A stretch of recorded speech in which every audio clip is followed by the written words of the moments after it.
Sutra Teratai yang Menakjubkan, Bab 14, Praktik Penuh Kedamaian dan Kebahagiaan.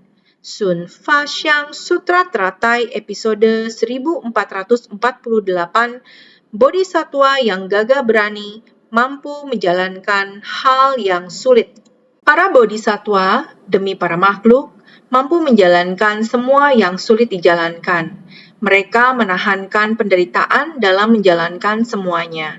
Mereka berikrar tanpa kenal mundur dengan ketulusan mutlak, tekun dan penuh perhatian serta sekuat tenaga. Ini yang dinamakan sebagai penampilan gagah berani. Mari bersungguh hati. Para bodhisatwa demi para makhluk, demikianlah mengapa bodhisatwa disebut sebagai bodhisatwa, adalah demi semua makhluk. Belakangan ini, saya juga masih terus memberitahu Anda semua, bodhisatwa muncul dikarenakan ada makhluk yang menderita. Bodhisatwa telah mengerti akan prinsip, mengetahui membina diri di jalan ini, bukan hanya memberi manfaat untuk diri sendiri. Tentu saja harus belajar sendiri dan memberi manfaat kepada orang lain. Diri sendiri harus mempraktikkannya dalam tindakan nyata. Juga harus memberikan manfaat untuk orang lain. Inilah yang disebut bodhisatwa. Bodhisatwa mempraktikkan dalam tindakan nyata. Inilah yang disebut mencerahkan diri sendiri. Bodhi adalah sebuah jalan. Jalan adalah jalan menuju pencerahan. Sehingga bodhi merupakan pencerahan, satwa merupakan semua makhluk. Merupakan para makhluk, kita harus menapaki jalan ini dan bersumbangsi untuk semua makhluk. Oleh karena itu, bodhi adalah jalan menuju pencerahan, satwa adalah semua makhluk. Ini adalah praktik bodhisatwa untuk mencapai pencerahan, yaitu perlu menapaki jalan bodhisatwa.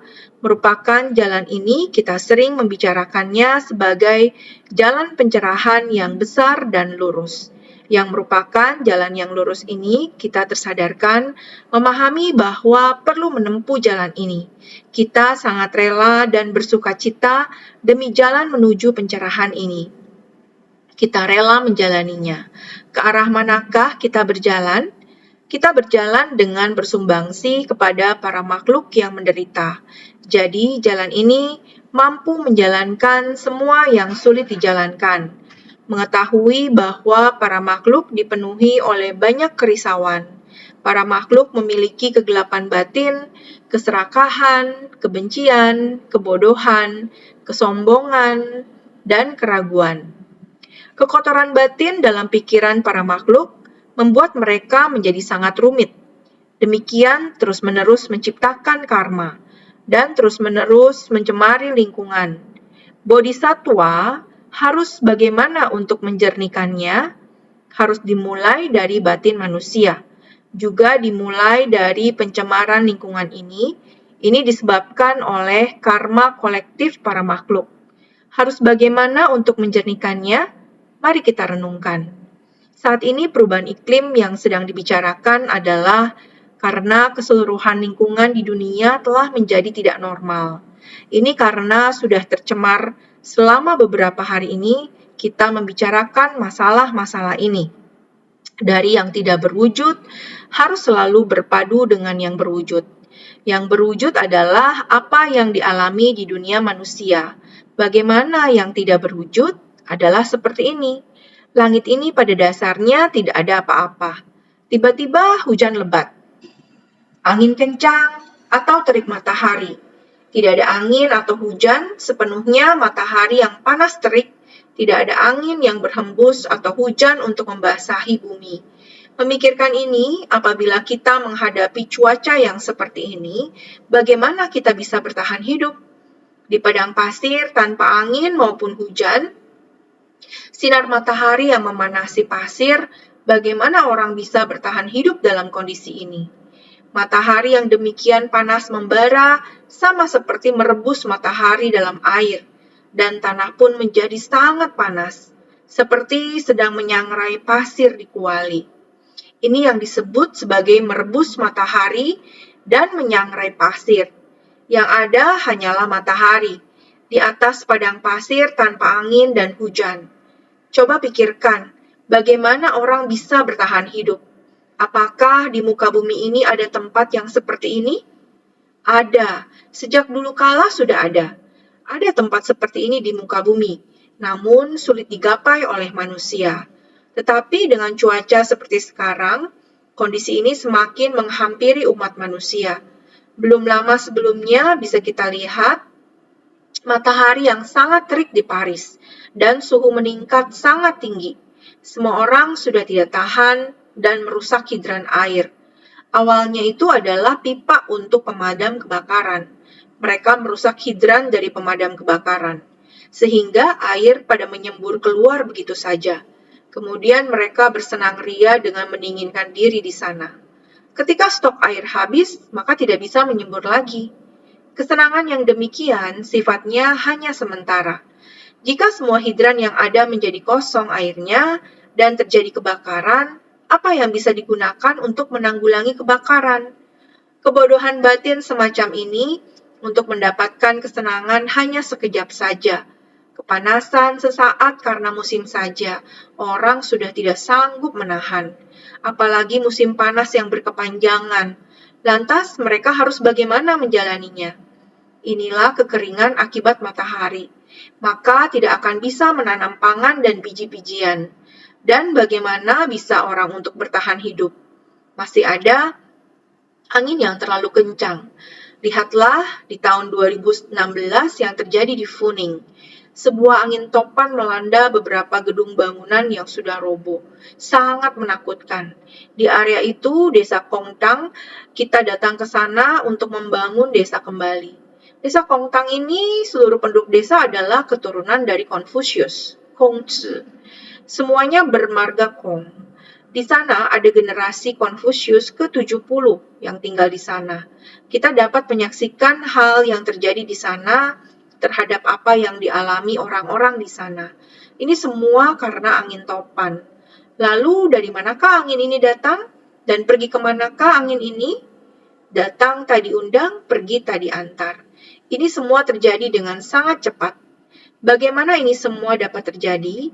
Bagaimana angin ini datang?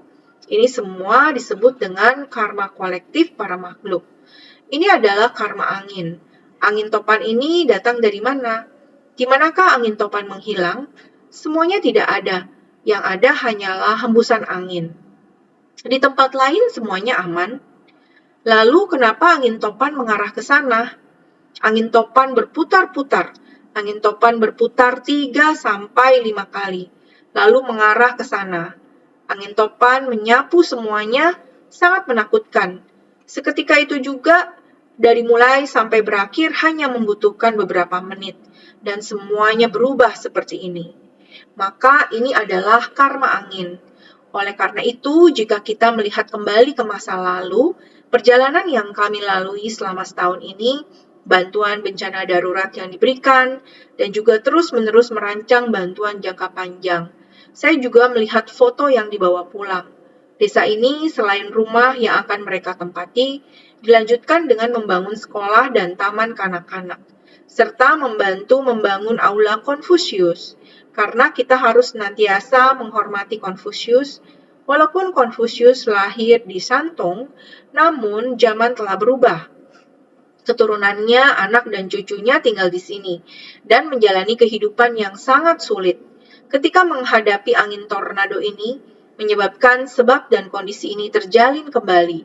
Sekarang kita dapat membantu menstabilkan kehidupan mereka, serta dapat memberi mereka sebuah tempat tinggal, sehingga mereka dapat tenang, dan memorial Konfusius dibentuk di tempat tersebut, supaya setiap orang mengetahui semangat Konfusius dan mengingat kembali prinsip ajarannya.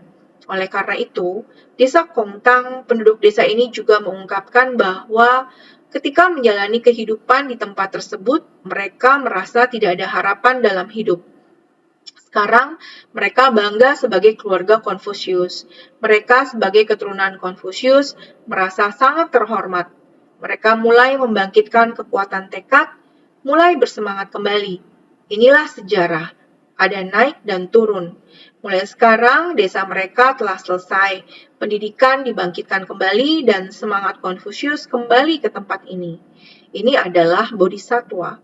Meskipun ini adalah jalan yang sangat sulit untuk dilalui, meskipun sulit untuk dilalui namun masih dapat dilalui, dan selalu bisa untuk dicapai. Sekelompok demi sekelompok orang yang pergi, penduduk setempat juga pergi, yaitu insan suci di daerah tersebut. Beberapa di antaranya pergi untuk memberi perhatian dan berikrar untuk mengawasi proyek di tempat itu. Beberapa orang dan anggota komite pergi ke tempat itu untuk mengembangkan budaya humanis di lapangan.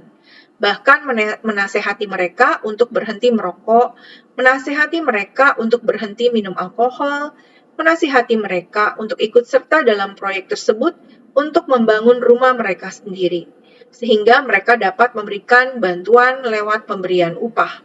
Dan mereka juga bisa menstabilkan kehidupan mereka. Mereka juga bisa membangun rumah sendiri.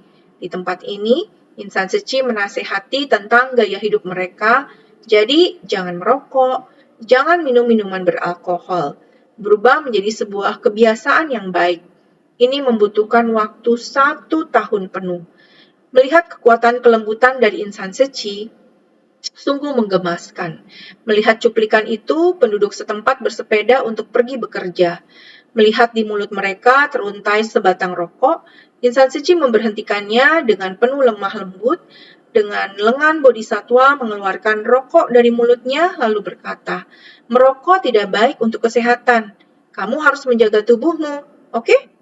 Lalu penduduk setempat tersenyum dan berkata, "Baiklah, baiklah, jangan merokok lagi, harus berhenti merokok. Janji ya? Baiklah, mulai hari ini saya akan sering memperhatikanmu. Harus berhenti merokok ya? Baiklah." Mereka berkata baik dalam segala hal. Mulai hari ini mereka akan datang memperhatikan apakah mereka dapat berhenti merokok. Sungguh, sekarang sudah berhenti. Tidak ada minum alkohol dan tidak merokok. Dengan serius bekerja, sehingga dalam waktu beberapa bulan yang singkat saja, mereka telah membangun rumah 2 lantai, menyelesaikan dindingnya, dan lain-lain. Seluruh konstruksi bangunan telah selesai, dan mereka mulai melepaskan perancah. Kita telah melihat melalui selembar demi selembar foto yang diambil. Bagaimana itu diselesaikan? Ini begitu indah dan sangat spektakuler. 1 desa sudah selesai dikerjakan dan mereka akan segera berpindah. Melihat mereka tengah bersiap-siap untuk pindah, mengingatkan saya di tahun 1991, banjir besar di Tiongkok Timur juga terjadi di bulan Juni, di desa Chaikau, Kabupaten Xinhua. Kami juga mengunjungi tempat itu dan membangun desa suci. Karena banjir di Tiongkok Timur sangat parah, selain bergegas memberikan pertolongan darurat, juga memberikan bantuan musim dingin dan membangun rumah untuk mereka. Pekerjaan segera dilakukan di sana dan dalam beberapa bulan pembangunan seluruh desa telah terselesaikan. Pada tahun 1992, masyarakat sudah bisa menempati tempat tersebut. Te Zhishifu dan Te Anshifu juga berada di sana, memimpin para relawan komite pria dan wanita. Di hari yang sama, 8 Juni, mereka memimpin rombongan relawan suci untuk memotong pita dan menandai kepindahan mereka. Mereka juga membagikan akta tanah dan rumah. Berkeliling dari rumah ke rumah, semua orang dipenuhi dengan sukacita. Harus diketahui bahwa pada saat itu sangatlah sulit. Insan suci bagaimana dalam jangka panjang berjaga di tempat tersebut, membangun satu desa demi satu desa, harus diselesaikan dalam beberapa bulan. Bergegas di hari cerah dan berjuang di hari hujan. Moto mereka tersebut. Rumah mereka demikian cepat diselesaikan dan juga sangat anggun. Dengan suasana yang meriah dan gembira, masuk ke rumah yaitu pada 8 Juni 1992. Di saat yang sama, dilaksanakan peletakan batu pertama untuk sekolah. Sekolah juga dikarenakan harus melalui tahap desain, sehingga dilakukan peletakan batu pertama di tahun berikutnya. Sehingga ini serangkai bencana banjir di Tiongkok, serangkaian ini dalam beberapa tahun, konstruksi di desa yang tertimpa bencana, pembangunan rumah warga, dan juga pembangunan sekolah. Hanya di hari ini melaksanakan peletakan batu pertama di 8 sekolah dasar dan menengah. Ini di area Xinhua, 8 unit sekolah di waktu bersamaan dilaksanakan peletakan batu pertama. Melihat sejarah, ini semua karena Bodhisatwa tidak takut akan kesulitan. Melakukannya hanya demi para makhluk. Sehingga para Bodhisatwa demi para makhluk mampu menjalankan semua yang sulit dijalankan.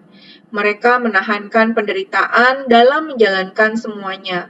Sama halnya harus menahan banyak penderitaan, demikian mempraktekannya dalam tindakan nyata. Mereka berikrar tanpa kenal mundur. Saat ini pembangunan di desa Kongtang juga telah selesai. Ini semua adalah jalan yang dilalui Bodhisatwa. Semua hal tersebut dapat terselesaikan dan juga diperlukan giat bersemangat.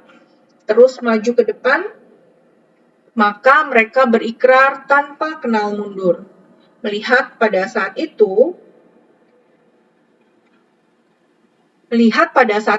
Bodhisatwa senior yang bepergian bolak-balik masih aktif dan tetap sehat. Di Taipei pada tahun 2017, gelombang bencana banjir kali ini masih saja melihat bahwa para bodhisatwa ini tidak mundur. Mereka meskipun telah berumur, juga terlihat di dalam rekaman itu, mereka turut bergabung. Sedemikian mengambil sekop pasir, membersihkan lumpur, melakukan hal yang sama seperti orang lain. Jadi mereka berikrar tanpa kenal mundur. Ini sebenarnya membuat orang sangat kagum. Yang jaraknya jauh sedang berlarian dan yang dekat sedang melakukannya. Demikianlah mereka menjalankannya seperti demikian, yakni semangatnya, tekun, penuh perhatian, dan berusaha sekuat tenaga.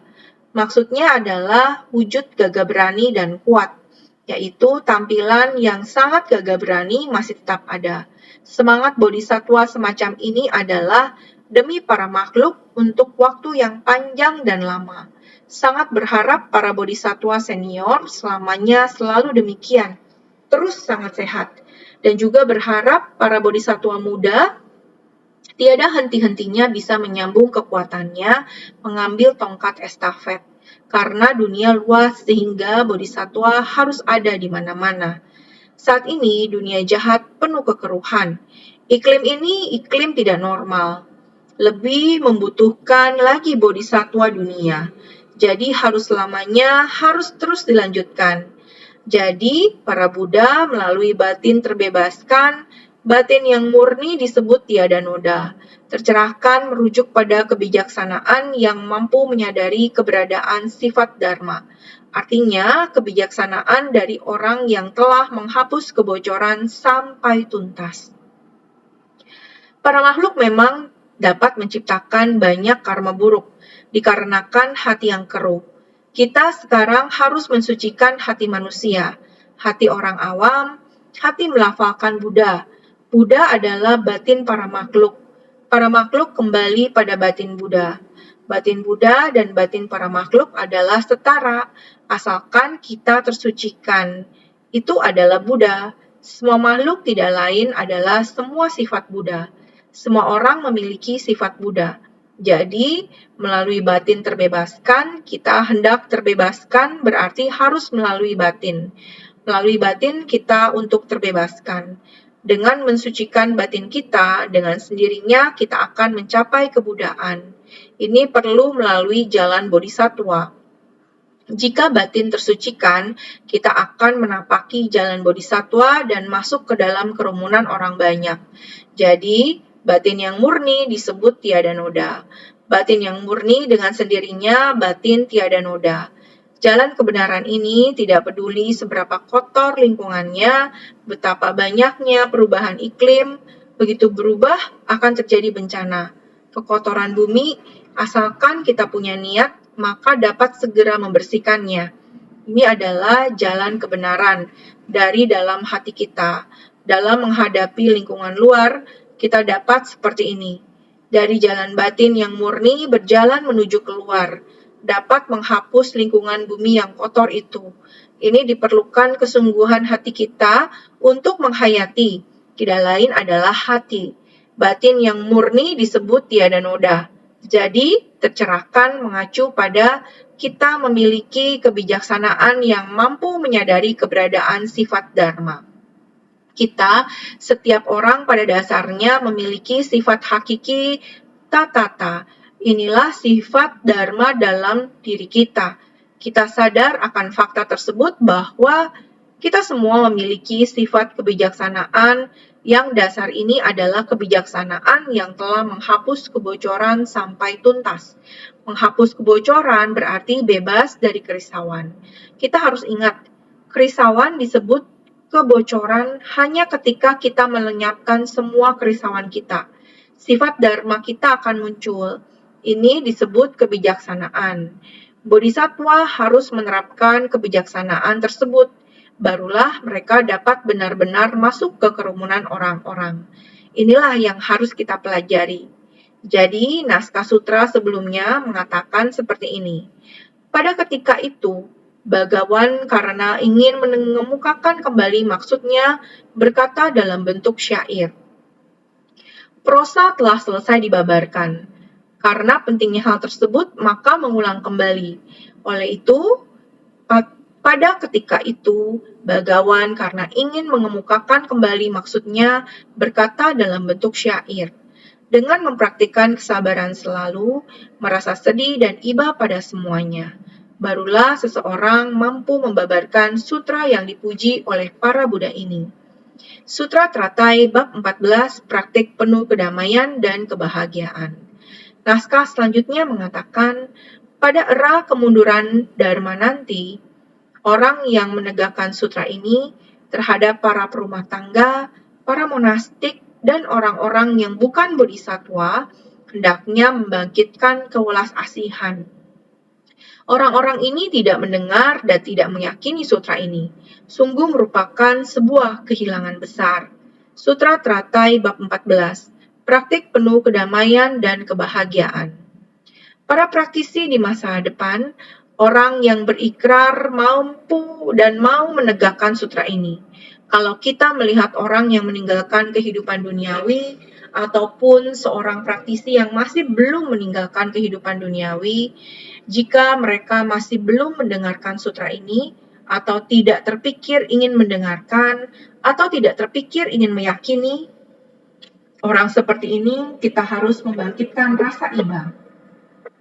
Karena orang-orang ini tidak menerimanya, sangat disayangkan, kerugian mereka sangat besar.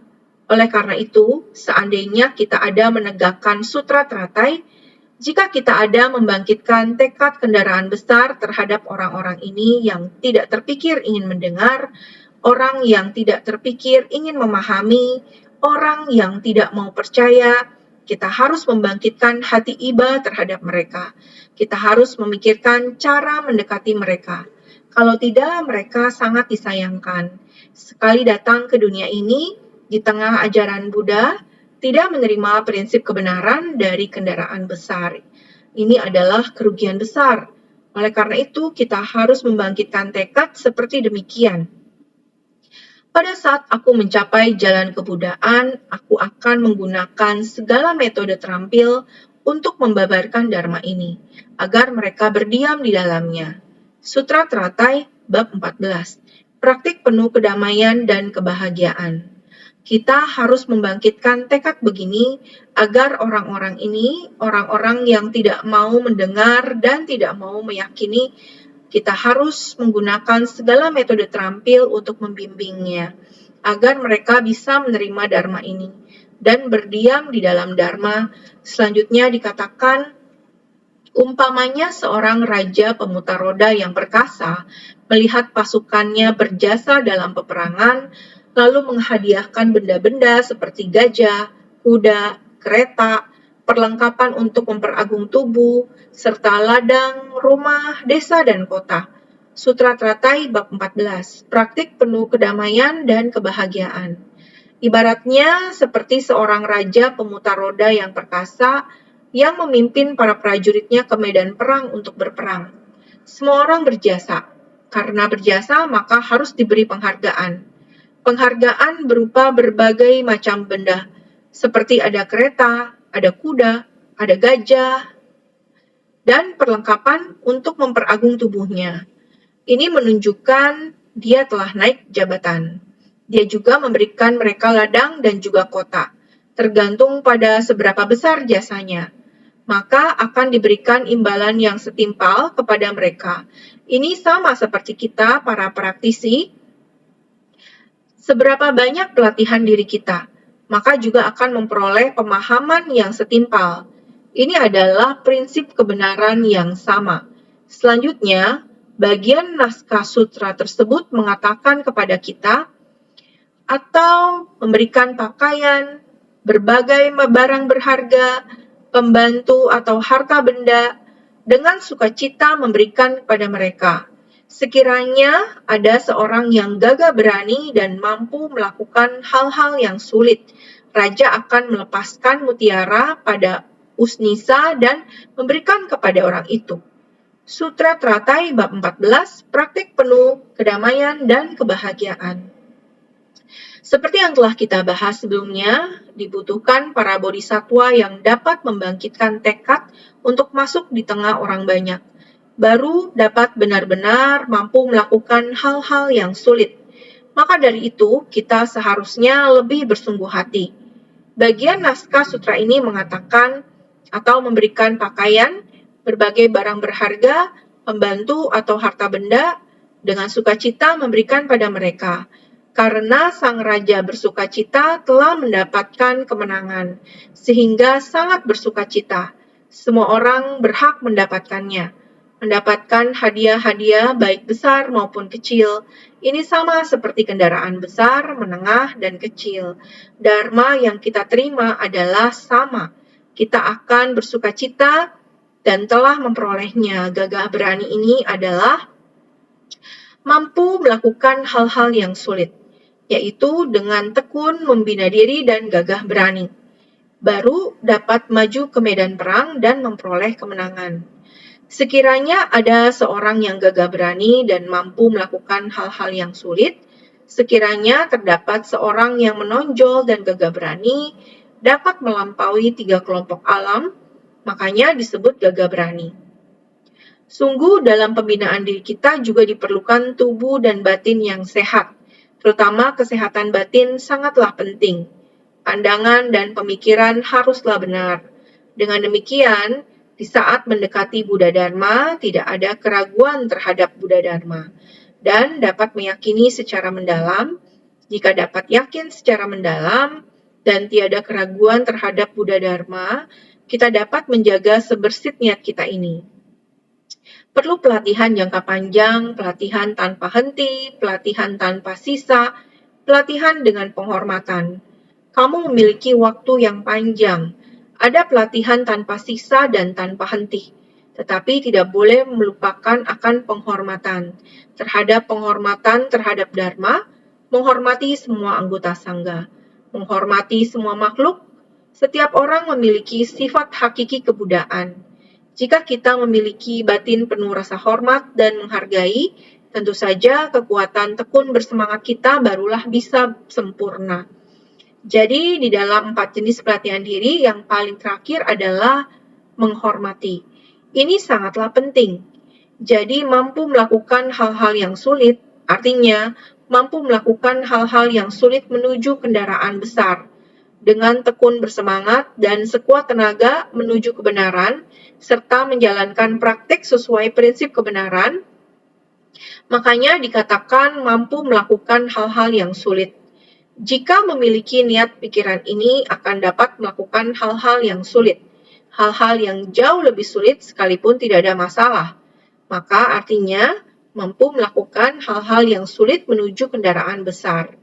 Demikianlah melatih diri. Kita bersedia masuk dan mempraktikkan jalan bodhisattva. Walaupun kendaraan besar ini sangat sulit, jalannya sulit ditapaki, Harus masuk ke tengah orang banyak, kerumunan orang banyak akan sangat rumit. Namun kita tidak takut, karena kerumunan orang banyak sangat rumit, maka akan tercipta banyak kekuatan karma. Sehingga terjadilah karma kolektif para makhluk, dan menyebabkan terjadinya begitu banyak bencana. Inilah saatnya bagi bodhisatwa harus masuk ke sana. Maka hal-hal yang sulit menuju kendaraan besar, sudah jelas tahu ada kesulitan namun bersedia dan rela. Berhubung sudah memutuskan untuk masuk ke sana, maka kita harus dapat mengatasi. Tidak takut lelah, tidak takut sulit, mengatasinya dengan demikian. Maka dengan tekun bersemangat dan sekuat tenaga, kita harus mengerahkan segenap tenaga, harus berjuang. Maka menuju kebenaran, itulah arah yang nyata dan melakukan hal yang benar. Menuju kebenaran bukan hanya duduk dan berpikir, bukan hanya duduk dan mendengar, ataupun duduk dan berbicara saja yang sebenarnya harus berjalan dengan tekun bersemangat dan sekuat tenaga menuju kebenaran. Maka semuanya harus bersungguh hati. Kita harus serta menjalankan praktik sesuai prinsip kebenaran. Kita harus mengerti prinsip kebenaran ini, kita mempraktikkannya dengan tindakan nyata, makanya dikatakan mampu melakukan hal-hal yang sulit. Demikianlah bodhisatwa, harus memiliki sifat ini. Maka disebut mampu melakukan hal-hal yang sulit. Kita harus bersungguh hati. Maka raja akan melepaskan mutiara pada Usnisa dan memberikan kepada orang itu. Buddha membuka mustika kebijaksanaan yang sempurna dan selaras pada puncak kepalanya sebagai perumpamaan untuk melepaskan ajaran sementara dan memberikan ajaran sejati, seperti raja melepaskan sanggul dan memberikan mutiara. Raja suci pemutar roda, yakni diibaratkan Buddha. Buddha membuka mustika kebijaksanaan yang sempurna dan selaras pada puncak kepalanya, yang merupakan dharma yang dilindungi di dalam hati Buddha. Saat ini, Buddha telah bersedia membukakan dharma ini yang diibaratkan mutiara berkilau pada puncak kepalanya, merupakan sebuah mustika kebijaksanaan yang sempurna dan selaras, yaitu adalah Sutra Teratai. Diibaratkan di dalam persamuhan Sutra Teratai secara resmi, melepaskan ajaran sementara dan memberikan ajaran sejati, mengungkapkan dharma metode terampil yang dibabarkan di masa lalu, berkata bahwa ini adalah dharma metode terampil untuk membimbing di masa lalu. Saat ini yang paling penting ada di sini, yakni harus memiliki pelatihan diri untuk pencerahan diri sendiri dan menolong semua makhluk, yang disebut dengan ke atas mencari jalan kebudaan, ke bawah membimbing para makhluk. Pelatihan diri sendiri adalah pencerahan diri sendiri. Namun pelatihan diri harus demi memberi manfaat untuk semua makhluk, sehingga disebut mustika kebijaksanaan yang sempurna dan selaras. Demi semua makhluk, namun diri kita juga menyempurnakan praktek kita, karena semua makhluk dapat diselamatkan. Kita telah bersumbangsi dengan metode yang tepat, maka kita juga mendapatkan dharma ini. Jadi, sebagai perumpamaan untuk melepaskan ajaran sementara dan memberikan ajaran sejati, seperti raja melepaskan sanggul dan memberikan mutiara. Prinsipnya juga sama. Naskah sutra berikutnya kemudian berkata, demikian pula dengan Tathagata. Seperti inilah Buddha. Demikian pula dengan Tathagata, sebagai raja dari segala dharma yang memiliki kekuatan besar dari kesabaran, dan gudang mustika dari kebijaksanaan, menggunakan kemaha welas asihan untuk mengubah dunia sesuai dengan dharma. Sutra Teratai bab 14, praktik penuh kedamaian dan kebahagiaan. Sang Buddha dengan niat seperti itu demi semua makhluk, maka Sang Buddha bersedia demi dharma ini. Semua makhluk perlu dibimbing dengan menggunakan dharma, maka Tathagata adalah seperti ini. Sebagai raja dari segala dharma. Semua prinsip di alam semesta dari segala hal dan wujud, tidak ada yang tidak dipahami secara menyeluruh oleh Buddha. Oleh karena itu, kita sering memberitahukan kepada semua, Sang Buddha menyatu dengan langit, bumi, dan alam semesta. Maka segala yang berjiwa dan tidak berjiwa, berbentuk, ada wujud dan tanpa wujud. Tidak ada prinsip yang Sang Buddha tidak pahami secara menyeluruh. Ini adalah Sang Buddha. Keseluruhan prinsip kebenaran dengan wujud dan tanpa wujud ini, intisari yang sesungguhnya dikumpulkan secara akurat oleh Sang Buddha. Itu semua berada di dalam mustika ini. Gudang mustika adalah Dharma. Dharma yang menakjubkan berada di sini. Maka Sang Buddha adalah seperti ini. Demikian pula dengan Tathagata sebagai raja dari segala dharma yang memiliki kekuatan besar dari kesabaran dan gudang mustika dari kebijaksanaan. Buddha adalah raja dharma yang memiliki kekuatan besar dari kesabaran dan dilengkapi dengan gudang mustika dari kebijaksanaan dan pahala kebajikan. Karena Buddha menapaki jalan ini, sehingga beliau bisa mencapai kebudaan. Ini mengharuskan dia untuk bersumbangsi dengan memiliki kekuatan besar dari kesabaran. Ini membutuhkan kalpa sebanyak butiran debu. Tidak dapat dihitung dari kehidupan ke kehidupan. Setiap kali dia menghadapi para makhluk, harus menanggung seberapa banyak kesulitan dengan kesabaran. Dulu kita sering mengatakan, dunia ini penuh kejahatan dan kekeruhan, kerisauan dan ketidaktahuan para makhluk di dunia. Mereka begitu keras kepala. Semua ini dapat kita hayati dan pahami. Untuk menghadapi orang-orang ini, apakah tidak perlu menahan dengan kesabaran? Tentu saja kita perlu kesabaran. Selain kesabaran, kita masih harus bersumbangsi. Ini adalah kekuatan besar. Sehingga kebijaksanaan adalah gudang mustika. Beliau demikian terus melewatinya. Ini diakumulasikan dengan fokus dan tepat. Harta mustika yang begitu tepat. Ini kemudian disatukan di dalam gudang mustika ini. Demikianlah harus terus diakumulasikan. Sehingga ketika jodoh sudah matang, beliau akan mencapai kebudaan. Ini membutuhkan perjalanan yang sangat panjang dan lama. Harus mengembangkan kekuatan kesabarannya, kebijaksanaannya, kekuatan besar ikrarnya yang telah terakumulasikan. Gudang mustika yang disatukannya selama banyak kehidupan ini berada di sini. Buddha adalah Raja Dharma yang memiliki kekuatan besar dari kesabarannya.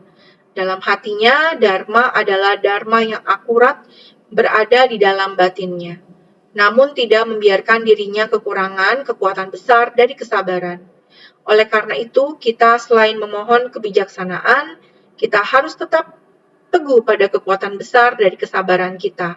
Jika kita tidak memiliki kekuatan kesabaran, maka tidak dapat memenuhi tekad kita untuk mencapai kebijaksanaan. Jadi, dilengkapi dengan gudang mustika dari kebijaksanaan dan pahala kebajikan, harus memiliki kekuatan besar dari kesabaran. Gudang mustika baru bisa dilengkapi. Jadi, menggunakan kemahawelas asihan untuk mengubah dunia sesuai dengan Dharma, seperti semua Buddha menggunakan kemahawelas asihan untuk membabarkan apa yang dibabarkan oleh semua Buddha, juga mengikuti praktik Buddha dalam menuntun dan mengubah semuanya, maka disebut sesuai dengan Dharma. Kita mesti menggunakan kemahawelas asihan selain kebijaksanaan. Kita juga harus memiliki hati kemahawelas asihan. Dengan welas asih dan kebijaksanaan, kita melakukan penerapan kewelas asihan dan kebijaksanaan. Ketika kita menerapkan welas asih dan kebijaksanaan bersamaan dalam interaksi dengan orang banyak, kita juga butuh kekuatan besar dari kesabaran. Jadi, dalam mempraktikkan 6 paramita dan puluhan ribu praktiknya, berdana, menegakkan sila, kesabaran, upaya bersemangat, samadhi, dan kebijaksanaan, semua ini saling berkaitan dan tidak bisa kekurangan satupun. Jadi, seperti semua Buddha menggunakan kemahawelas asihan untuk membabarkan apa yang dibabarkan oleh semua Buddha, juga mengikuti praktik Buddha, demikianlah bagaimana bodhisattva semestinya. Mereka mesti seperti semua Buddha, bukan hanya Buddha Sakyamuni, juga Buddha di masa lampau yang jumlahnya tidak terhitung, dan juga Buddha dari segala penjuru. Buddha Sakyamuni adalah salah satu dari semua Buddha. Semua Buddha memiliki jalan yang sama. Jadi sekarang saat kita membina diri, kita mesti seperti semua Buddha menggunakan kemaha welas asihan. Semua Buddha memiliki jalan yang sama, yaitu jalan dari kemaha welas asihan. Saat kita mulai mempelajari semangat Buddha, kita belajar agar bisa menerapkannya. Lalu kita mesti bisa membabarkannya. Kita membabarkan Dharma yang diajarkan Buddha, bukan hanya membabarkan Dharma yang diajarkan Buddha. Kita juga harus mengikuti segala praktik Buddha. Inilah bagaimana kita mempelajari Buddha Dharma. Kita membabarkan Dharma yang diajarkan Buddha, mengikuti Buddha untuk masuk di antara para makhluk. Kalau kita bisa mempraktikkan ini dalam tindakan nyata, kita akan bisa mengajarkan apa yang Buddha ajarkan dan mengikuti praktik Buddha. Sebenarnya bagaimana Sang Buddha membina diri? Dia melakukannya selama kalpa tidak terhingga. Selama kalpa sebanyak butiran debu, sangat banyak sehingga mustahil untuk dihitung. Beginilah ia mendedikasikan hidupnya, dengan berada di antara para makhluk yang keras kepala. Melalui 6 alam, ia mengikuti mereka, membimbing para makhluk di 6 alam. Ini adalah jejak kaki dari semua Buddha dan Bodhisattva. Kita harus mengikuti jejak kaki mereka. Inilah bagaimana seharusnya kita belajar Buddha Dharma dan menapaki jalan Bodhisattva. Jadi, menuntun dan mengubah semuanya, maka disebut sesuai dengan Dharma. Kita harus meniru semua Buddha dan Bodhisattva yang tidak tega untuk meninggalkan para makhluk, menahan semua jenis kesulitan dan melakukan apa yang sulit dilakukan. Inilah yang seharusnya kita lakukan. Tujuan kita adalah untuk bisa memberi bimbingan secara sabar dan sistematis. Dengan metode apa kita melakukannya? Kita menggunakan dengan metode terampil. Walaupun kita membina ajaran kendaraan tunggal, kita harus menyesuaikan dengan kapasitas setiap makhluk dan menggunakan berbagai metode terampil untuk menuntun mereka. Oleh karena itu, kita harus masuk dalam Dharma yang terkondisi. Kita harus mendedikasikan diri kita ke dalam semua fenomena di dunia. Di dunia saat ini banyak terjadi bencana. Para bodhisattva tidak hanya memberikan keperluan barang dan berdana, kita juga harus mempraktikkan dalam tindakan nyata untuk mengatasi penderitaan mereka. Ketika terjadi banjir, membantu mereka segera memompa air keluar. Banyak sekali lumpur dan sangat lengket. Membantu mereka membersihkan barang-barang di dalam semuanya telah kotor dan rusak. Yang rusak dikeluarkan. Ada beberapa yang masih bisa digunakan. Kita membantu membersihkannya dan dikembalikan ke tempat asal. Momen saat ini adalah yang paling menderita bagi para makhluk. Ketika bodhisattva bersama mereka, masuk ke dalam lingkungan mereka, membantu mereka membersihkan lingkungan yang diperlukan, memurnikan apa yang perlu, mengembalikan lingkungan awal tempat mereka, intinya ini adalah bodhisattva. Ini juga adalah sebuah dharma. Disebut Dharma terkondisi.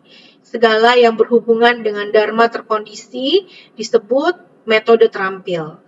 Metode terampil adalah berasal dari Dharma yang tidak terkondisi. Prinsip dari batin ini, batin kita, sumber dari sifat batin, tanpa wujud, tanpa bayangan, tanpa esensi, dan tanpa karakteristik. Tapi sifat dari prinsip kebenaran tetap ada.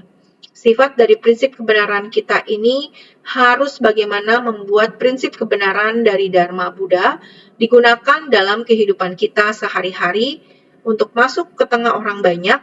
Ini adalah mengikuti praktik Buddha. Boleh dikatakan sesungguhnya tidak ada benda apapun yang bisa ditunjukkan kepada kalian. Tetapi ada sangat banyak hal di dunia ini, butuh kita untuk terlibat di dalamnya dan memberi bantuan. Setelah berhasil menghapus penderitaan mereka, dilanjutkan dengan membabarkan Dharma. Melalui metode terampil, kita telah menarik mereka. Mulai bisa mendekatinya, mulai bisa membabarkan Dharma sejati untuknya. Ada yang membina diri, tetapi tidak mau mendengarkan dan tidak mau mempercayai. Prinsip agung dari kendaraan tunggal, mereka tidak mau menerima, maka kita harus menggunakan metode terampil untuk mendekatinya. Bukankah ini yang dikatakan di bagian naskah sutra sebelumnya? Jadi kita harus menggunakan metode terampil untuk menuntunnya. Jika kita tidak menuntunnya, dia akan kehilangan besar. Dia akan kehilangan sangat besar. Sia-sia saja dia menjadi monastik. Sia-sia saja dia bersentuhan dengan Buddha Dharma. Tidak bisa mendengarkan Dharma kendaraan besar.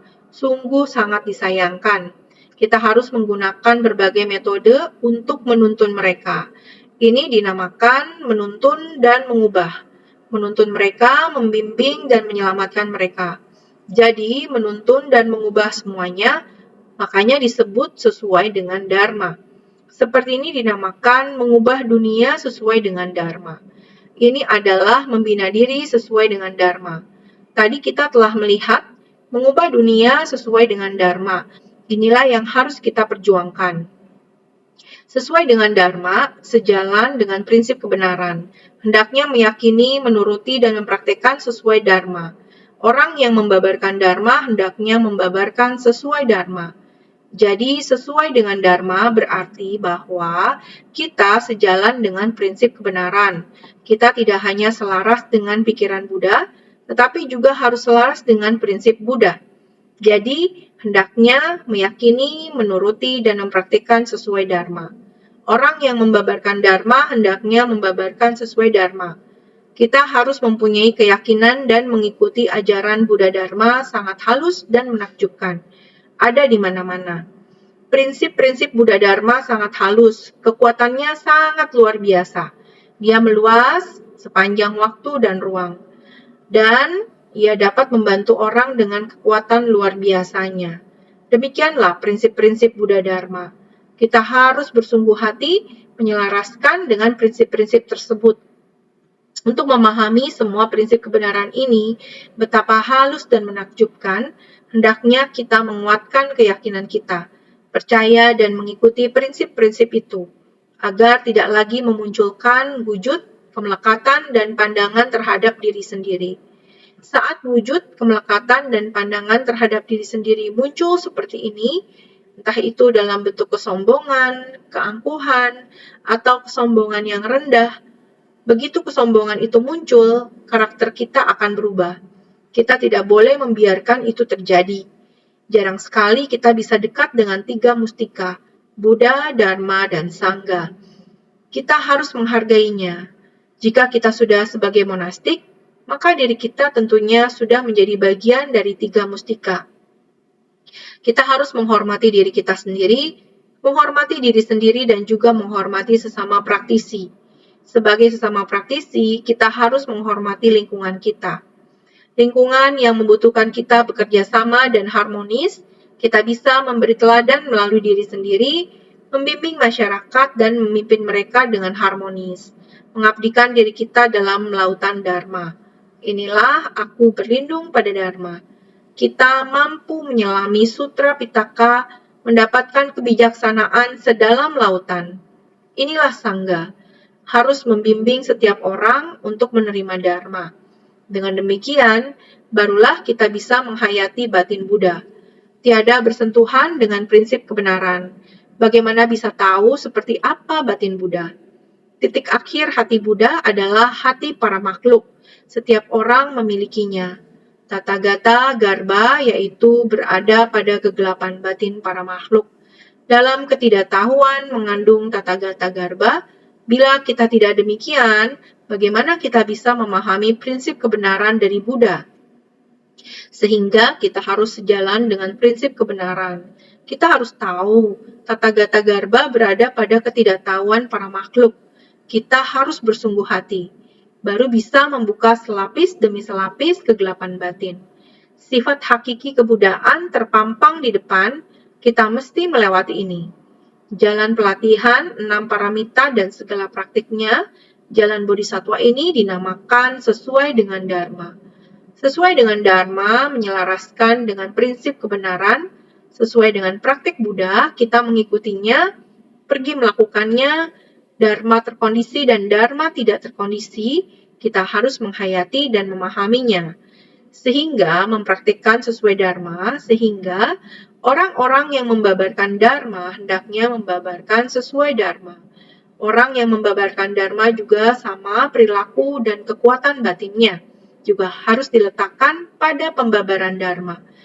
Di dalam pengajaran Dharma, kita harus mengajarkan Dharma yang dapat dipraktikkan. Bila Dharma yang tidak dapat dipraktikkan, percuma saja diajarkan. Begitu juga kita sebagai pendengar harus dengar, setelah didengar Dharma dari Dharma sejati, kita mempraktekannya dalam tindakan nyata.